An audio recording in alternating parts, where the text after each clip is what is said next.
The Walkinshaw name is a famous one in the Commodore community, and for good reason.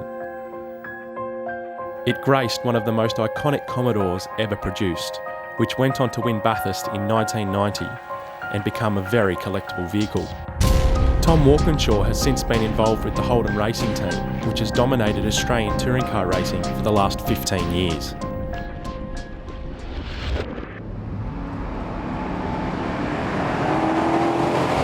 This is the HSV VL SS Group A, otherwise known as the Walkinshaw.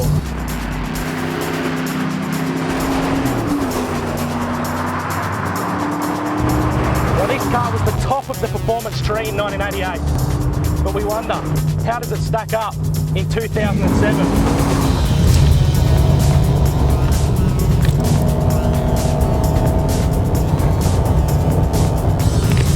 It's a super fun car to drive. It makes all the right noises, but by modern day standards, it's slow. The brakes are woeful, and the handling, whilst adequate, is definitely not sensational.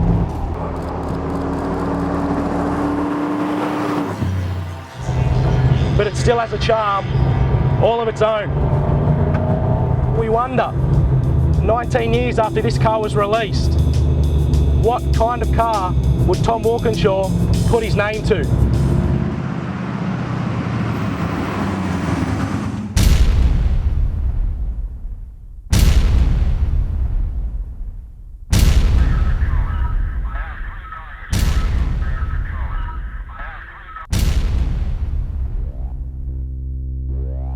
Well, it was going to take something special.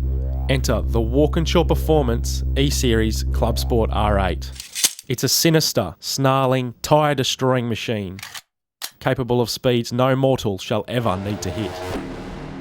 Its supercharged 6-litre V8 engine creates a mammoth 380 kilowatts of power and a stump-pulling 680 newton metres of torque. So, it's got 500 horsepower and looks like the devil incarnate, but how does it actually drive? This car is a monster.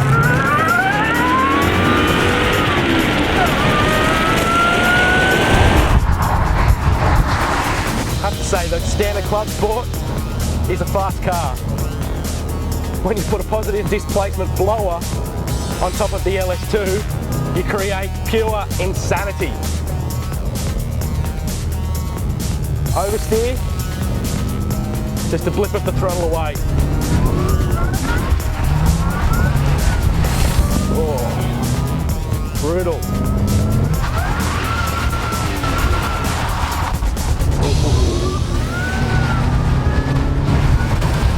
There has never been a Commodore available with factory warranty that has ever been as fast as this.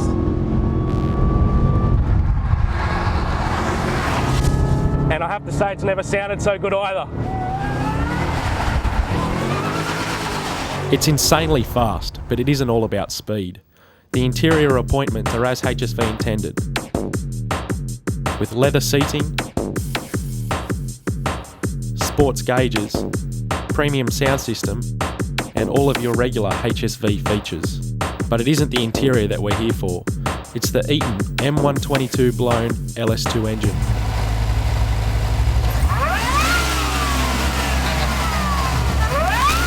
That noise is simply spectacular. So, what does the Walkinshaw Performance car feature over the standard Club Sport R8? Well, it's got the blower and 380 kilowatts of power. It's got a Walkinshaw exhaust, lowered suspension, AP racing brakes and braided lines, Simmons FR 19-inch wheels, a Walkinshaw Performance scoop, Walkinshaw Performance sill plates and fog light covers. All of that puts the price of the Club Sport we tested, including original purchase price, at $90,115. Onto the back straight. Oh, sideways. Oh! This thing is insane! The brakes are amazing.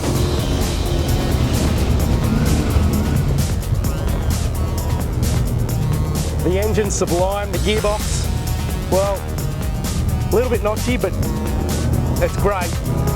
The steering, fantastic.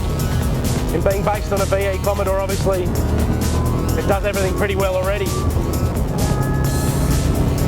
Combined with the electronics in the VE, there wouldn't be many cars on the road that'd go close, especially for the money.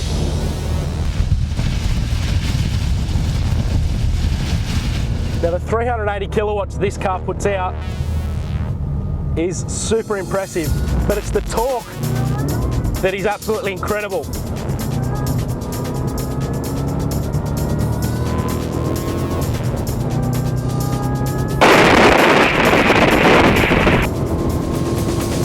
Kilometres an hour, 190.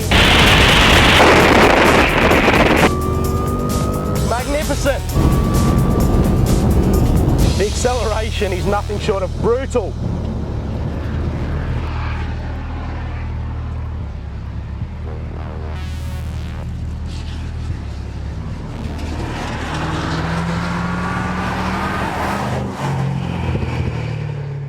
So, how do you get one? Go and buy a V8 powered Commodore or HSV and drop it into Walkinshaw Performance for them to wave their wand over it. I'd be buying an SS or Bellina and starting from there. You'll get a car that's just as quick, but for 20 grand less. So, does this car carry on the legend that began with the VL? Not really.